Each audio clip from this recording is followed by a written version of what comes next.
Entertainment World Solitude, and I am back to talk about Avatar, Fire and Ash, and my thoughts on this movie. Well, just got back from the cinema, watched it in IMAX, and was that 3 hours and 17 minutes worth the watch? Was it worth my time and money to go see this in IMAX? Yes and no. Yes, because this film is made for IMAX.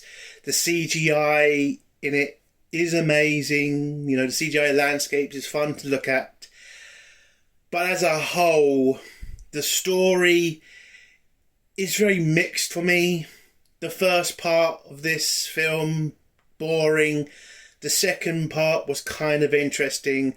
And the third part was ridiculous and boring. And felt like a complete copy of the last final part of the last movie. There are some good things in this film. I do enjoy, Spider's character is kind of interesting. There was a good kind of scene between him and Jake, when Jake has to make a very terrible decision. I did like that part. Natiri's character, yes, she can kind of grain on you a little bit throughout this film, because she is definitely racist to humans, and yes, I can understand why she is, but she did marry a human, so, that should kind of, I don't know, stabilise that hatred. I don't know. But yeah, she was an okay character. I absolutely enjoyed the new Na'vi tribe, the Ash tribe. They were actually really interesting. Disappointed we didn't get more of them in this film. I mean, for 3 fucking hours, you think you could get James Cameron to dedicate a little more time to this new race of Na'vi that hate their, mother. I mean, look, they explain enough. I get that, but I don't know. I would have liked a bit more. But we do have to talk about more of the problems in this film, and there's just so many problems. So many. First problem being how the humans are written in this franchise. They're cartoonish bad guys at this point. They learn no lessons from their defeats. They learn nothing. We are still seeing scenes of Na'vi taking out helicopters with fucking bows and fucking arrows. They have been doing this now for 3 fucking movies, and the human race does not seem to fucking know what to do to stop that. Even though I swear I remember being told when I was in the military, helicopters can take 50 cows, but can't take a fucking arrow. Like, fuck off. It's ridiculous. So, yeah, the humans don't seem to learn a goddamn lesson. They're very cartoonishly evil as well. I mean, we have an Australian guy from the last movie who's back for some reason, who's basically just as evil as he was in the last movie. And he ain't know the goddamn thing. Especially about those whales. Apparently, he forgot that one of them attacked his fucking people, and has thought, they are definitely not going to attack me again. And he just went straight for... It's so stupid. I can't really go into much detail because that's spoilers, but generally stupid fucking... Not stupid casting. Stupid fucking storyline for that guy. He should have learnt something from his last encounter with those whales. The other problem with the writing of the humans in this film, we still are not completely sure what the fuck the plan is with the human race and this planet. I get it that they do some scenes to explain that they're building a city for colonization. They've got whales getting hunted. They seem to have completely forgotten about the special material that they were mining for in the first film. That seems to just been forgotten about in case of, just for this whale shit that they keep going after. I mean, that is another problem with this film. This film is basically just a mishmash of the first film and the second film. James Cameron has not really moved the story forward either. That's also a problem. Like, again, if you watch the first and second movie, you've watched Avatar, Fire and Ash. You've watched it already. All this movie has extra is the new tribe. That's it. Also, apparently, helicopters can't take out Na'vi on fucking birds, but apparently evil Na'vi with rocket launchers can actually take out Na'vi on birds. I mean, it's fucking ridiculous. Oh, but that is a big problem in this film. It doesn't feel like it's a new film. It feels like we're just treading water through most of the fucking film. It also feels like just rewriting of shit we've already done before. I mean, the end fight scene is just the end fight scene from the first film, mixed in with a little bit of the ending of the second film, just to do with Wales. That's it.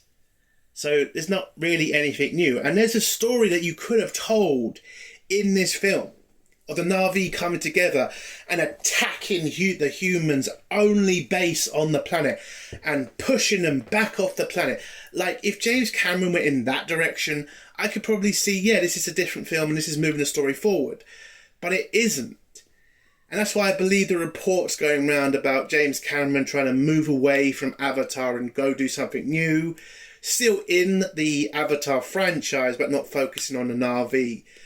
Maybe he can hopefully do a story about the humans that doesn't make us look like complete and utter cunts. Maybe. Jake also has problems in this film. Like, you're not getting the same Jake from the first film. You're just getting the Jake from the second film. You know, him being a prick, him being depressed, and yeah, not really interested in his character. Look, there's, as I said before, him and Spider having that scene together was great. I have no complaints there. But the majority of Jake in this film, I mean, there's literally a scene in this fucking film where somebody hands him a bow and arrow and he says, what the fuck is that going to do? It's like, dude, have you not been around for the last two movies? They seem to be able to take out helicopters and do literally snipe moves on fucking Marines. Yeah, I think the bow and arrow from the Na'vi is a definite effective weapon, dude. Like, I know it's not a rifle that you're desperate to get, but come on, dude, it's not like it's useless. So yeah, I thought that scene was ridiculous in this film. Other problems. I would say the running time is a definite issue for me. There is stuff you could cut out that you didn't really need to have in this film. They brought back someone from the first film. The corporate guy who was leading the first film, he's back for some reason. And yeah, it seems pointless. I get why they brought him back, because they really want to have this Spider storyline. And it does kind of make sense, but he doesn't really add much to it. And his role could just been replaced by the general woman, who would probably see the potential in what Spider has gained on the planet. So yeah, he seems pointless to have brought back into the franchise. One other thing, Spider, I would have liked to have more from him. I also think if James Cameron had actually written Spider as more wanting to find out more about his human connection, because you find out about his mother in this film, but not that much, and he doesn't seem to ever want to get close to his human side. And I think that's just a missed opportunity. I think that at some level he would be interested in learning about his human side. Like, I get it, he's probably been told a lot of evil shit about humans, but this could have been the movie where he saw the best of humanity. You know, this film could have had, listen, not every human's a psychopath who hates the environment and wants to kill whales. Maybe he could have been introduced to those kind of people. Maybe if you had a couple of scenes of him just interacting with other humans other than military, who the fuck knows? And maybe that could have been an interesting, you know, conflict between him and Neytiri. Or the Na'vi, sorry. So, yeah, I think that's a missed opportunity. But, yeah. Look, is it a terrible film? Is it the worst thing I've seen this year? No, I did just watch War Between Land and Sea, and that's kind of the worst thing I've seen this year, I think. This isn't a terrible film. There are good scenes. I like the floating traders scene. I thought that was interesting. Would love to have seen more of that and gone in like deeper into the Na'vi and other tribes. But unfortunately, they just stick with the, you know, fish people and the flying people, and that's all they stick with. again, which is just boring. But yeah, there is good stuff in this film, but there's just too much bad for me, and it is not worth the 3-hour watch. It really isn't. Look, if you're going to go watch this film in the cinema, watch it in IMAX. It's definitely worth it. But if you want to watch this film for story, it is a waste of time. If you've seen the first movie, if you've seen the second movie, you've already seen this movie. The only new thing is the new Na'vi Ash people. That's it. And I would say I am massively disappointed with the Colonel in this film. He doesn't seem to change. And that wouldn't be a bad thing if he was effective. But he just isn't. And the amount of disrespect he gets from that female general is ridiculous. But that's the way James Cameron wants to do it. Fine. So what would I give this film out of 10? Look, it isn't the worst thing I've seen. It's definitely the worst thing I've ever watched. So I'm not going to give it like a 0. But it's not the best either. And it does annoy me that, again, I know I keep saying this, but it's generally true. If you've watched the first 2 movies, you've already watched this movie. So I would give it a 4 out of 10. Look, it's not terrible, but it's just not worth it. It really isn't. So a 4 out of 10. Let's get to spoilers now. If you don't want to hear spoilers, leave in 3, 2, 1. So as I've said before, this film is a mix of the first film and the second film. This film starts off with, reminding us where the Na'vi are at, basically still recovering from the fight they just had with the humans over the whales. And, Jake is still recovering from the loss of his son. So is his wife. She is still mourning the loss of a child. Neytiri has got a lot of hatred for humans, and she's kind of, pushing that hatred onto Spider, because Spider's also struggling in this world now because he's running out of those gas pod things or gas mask replacement things, because he's nearly died whilst he was sleeping because his gas mask ran out of air, and Jake's kind of had to tell him, yeah, we got to take you back to the good humans so they can, keep you alive with air, basically. The family's not exactly comfortable with that, especially the kids.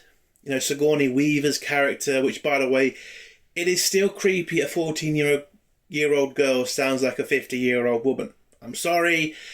It is just creepy.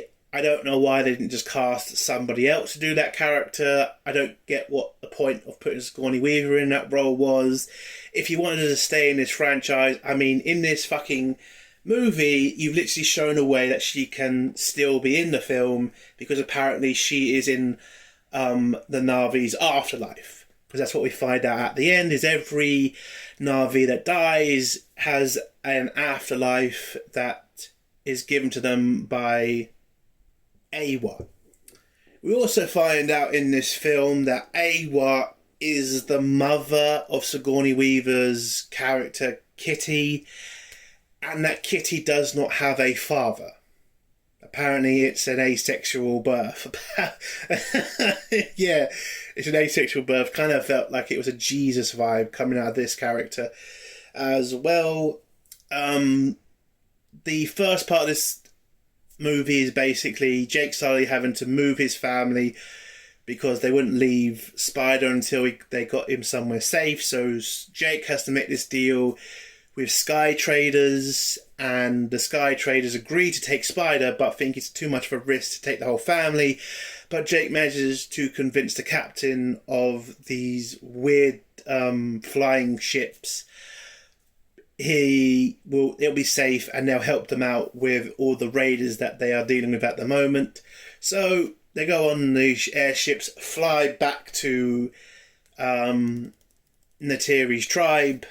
But before they get there, they are attacked by this mysterious new Na'vi tribe who are bloody psychos. Like, there's one scene where they're attacking the balloon part of the ship, where the lead Ash character, the one on the screen there, one of her men has like a bunch of like flammable oil, throws it on him, and she burns that motherfucker. He does a suicide run into the balloon, which destroys her balloon, and it crashes the ship. At the same point, Jake calls out his son for not having his comms a scene ago, but then he forgets the comms again. The comms get burnt, and then him and his family are then split up. The kids are on their own again, and Neytiri getting whacked in the back by an arrow, and her falling nearly to her death, but a bunch of leaves stop her from falling to her death. And then a bird thing comes in, grabs her, and takes her back to her tribe, where she informs them of the attack by the Ash people. You get Kurt, the Colonel, and his man, I don't know what the fuck he's called. They find out about this attack because they had satellites in position to monitor the air tribe people, and they see Jake Sully's on there, so they head over there to find Jake.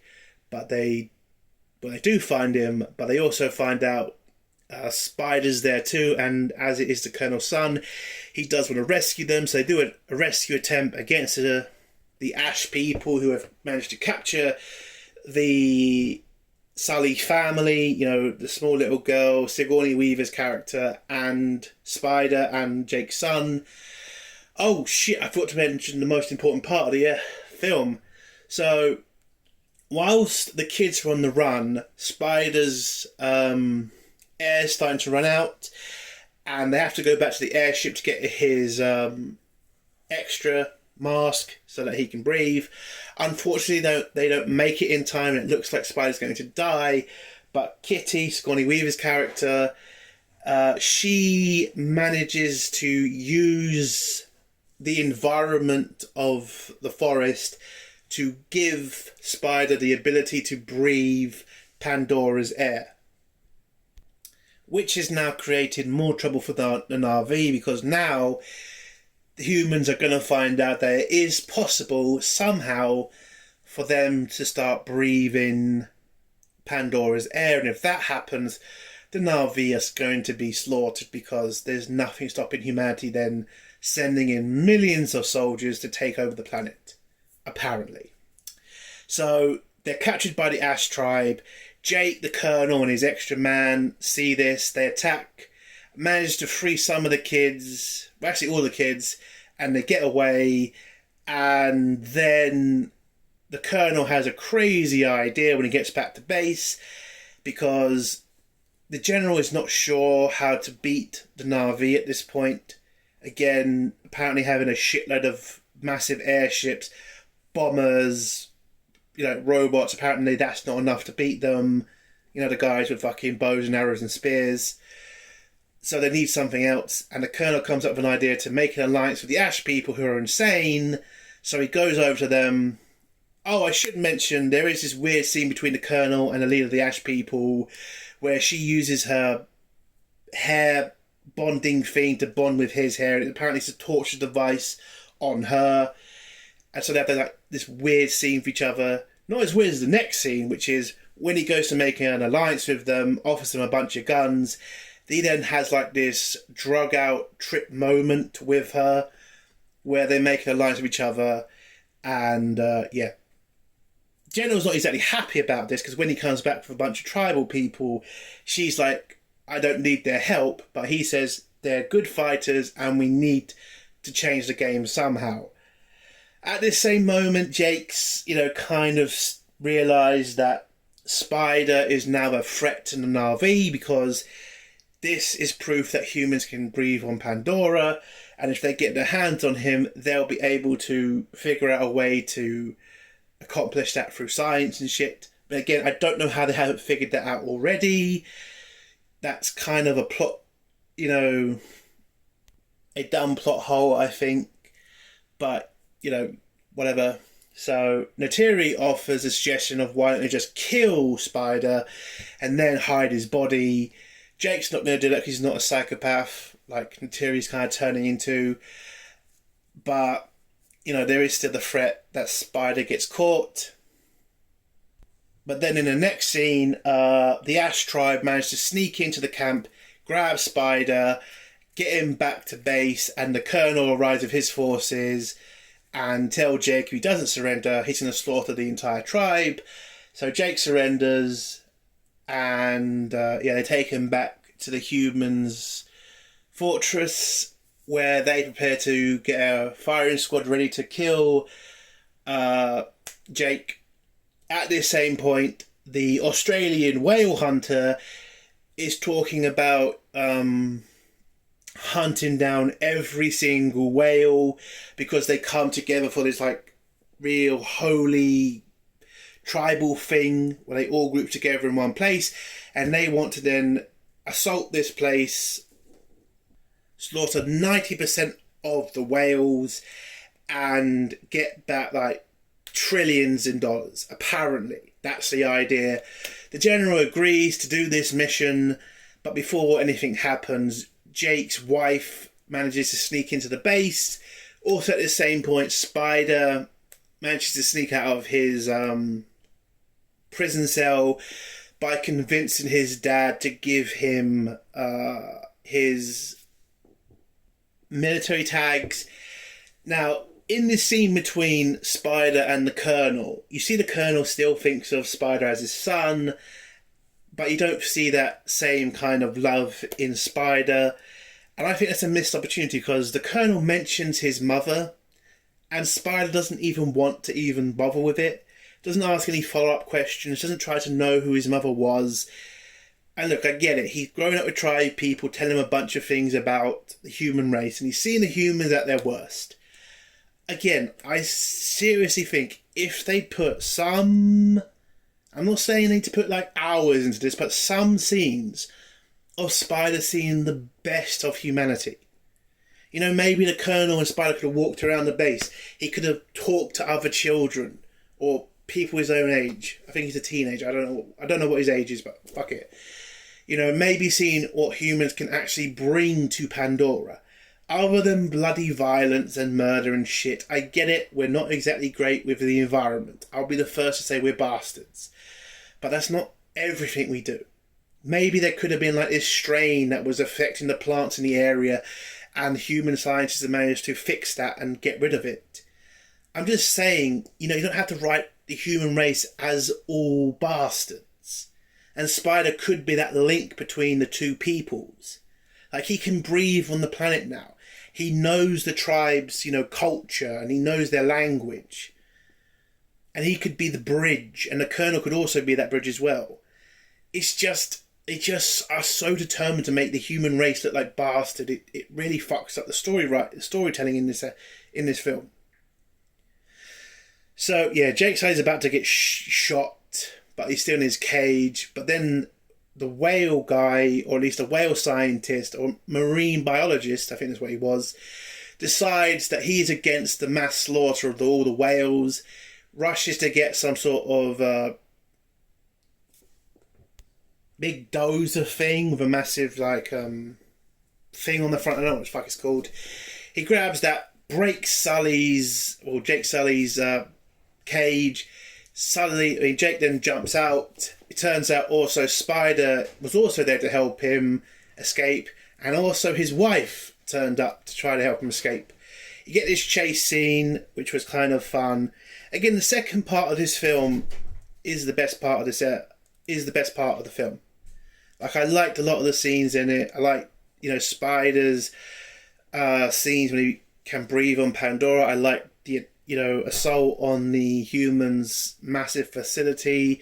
I thought that was interesting. I like the conflict between the general and the colonel. I think that was interesting as well. But yeah. So we go to the third act of the film, which is, in my opinion, the worst part of the film. The first part of the third act is pretty good. So you get Jake and escaping from this facility with his wife and Spider. They land somewhere so that Spider can take a piss, apparently. But it turns out that's not the real reason they landed. Jake has decided that the fact that humans know that Spider can breathe, and the fact that they now know that it is possible, he's too much of a danger, because they did scan Spider, but apparently didn't do enough scans to figure out how to engineer it so that all humans can. And Jake knows it's only a matter of time before they recapture Spider and figure it out. So Jake says that he now agrees with Neytiri about killing Spider. So he grabs Neytiri's knife, heads off to cut Spider's throat. Neytiri seems like she's comfortable with this at first, but then starts to doubt it. Then starts to realise that she does love Spider. Runs off to try to stop Jake from doing it, but it turns out Jake couldn't do it because he does love Spider as a son. And then all three hug, and it's emotional but great scene. And it shows that Neytiri's not an evil bitch, which again I like. I wish they would do the same thing for humans. I get it, they do make one or two humans good guys, but the vast majority are bad guys. Oh, and it's still really, really white on the human side. That is fucking ridiculous now. Especially with fucking Disney, which is like everything's got to be diverse, except when it comes to the bad guys. It turns out every bad guy is just white. Yeah, you get the one or two non-white people, and it's either an Asian you'll see or one black guy, which is ridiculous. That's just ridiculous. But anyway, so the third act. So Jake has to, unite the tribes again like he did in the first one, but it's really lackluster in this movie. It seems like an afterthought. Like, Jake doesn't really have to fight to get any of the tribes to agree to fight.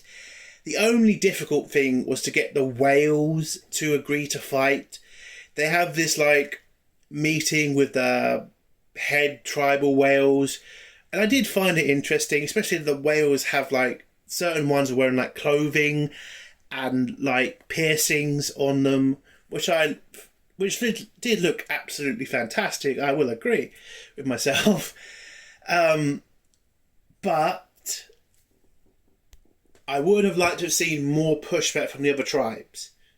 Why should we fight? Are you going to help us? Blah, blah, blah, blah. But we didn't really see that.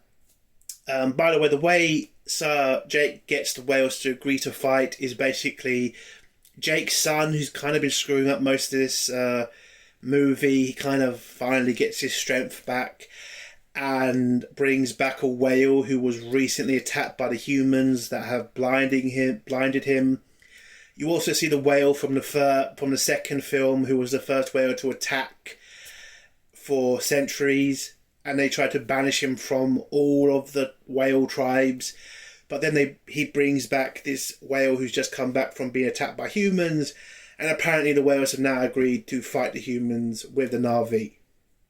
Which is, You also see Jake get back on his big bird, I don't know what the fuck it's called, and he becomes Naruto, whatever, again.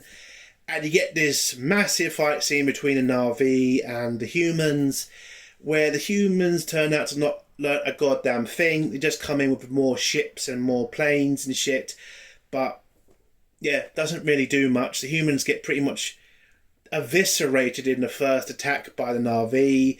Turns out also those massive air helicopters, they're one-shots now because apparently Jake gave Neytiri some RPG arrows, so she could just one-shot those massive helicopters.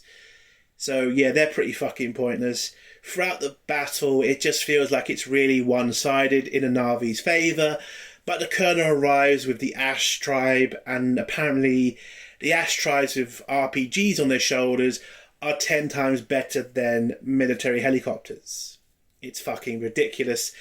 So the fight turns against the Na'vi. It looks like the whales are about to be slaughtered, even though they are putting up a good fight. But the Australian guys manage to get a couple of men through to attack the women and children. But then you get Sigourney Weaver's Kitty character, melding with Eywa and then telling all the species of the ocean to attack the humans. Basically, it's the same ending to the fight as it was in the first film. Eywa comes to the rescue by sending every creature she can to wipe out the humans' attack force, which they do.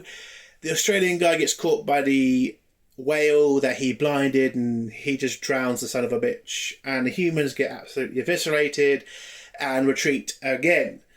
Again, 3 movies and humanity has not won a single fight with a Na'vi. It's fucking ridiculous.